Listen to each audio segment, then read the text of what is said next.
দেখো বাস্তব কিছু কথা কই, আমার কথা রাগ করিও। এই দুনিয়ার মাঝে নিজের শরীরের রক্ত ছাড়া কেউ আপন নাই।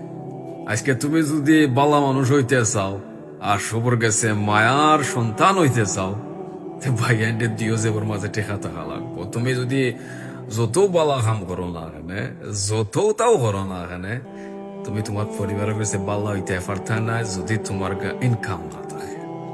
অস্ট্রেলিয়া বর্তমান কোন রিয়ালিটি, বর্তমানে কেউ তোমার বালা গুণ চায় না, সবে চায় তোমার ব্যাংক ব্যালেন্স।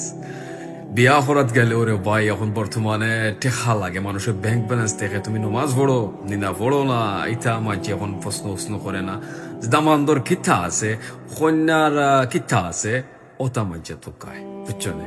তো বর্তমানে আউজুবিল্লাহ শাইতানির রাজিম কথাগুলা অনেক মজা করিয়া হইরাম এতে ভালো লাগে, কিন্তু কথাগুলো আসলে অনেক নিকৃষ্ট কথাগুলা, যে বর্তমানে ইমানদারিটা দেখা হয় না, ব্যাংক ব্যালেন্স চেক করা হয়।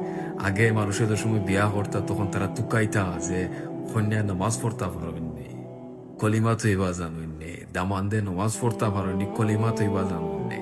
এখন কে বর্তমানে যে খালি যদি লাল পাসপোর্ট থাকি যায় কোনো মাত নাই, শিল মারি দো, বুঝছো না? 16 বছর হইলে 18 বছর বানাইয়া শিল দিলাম।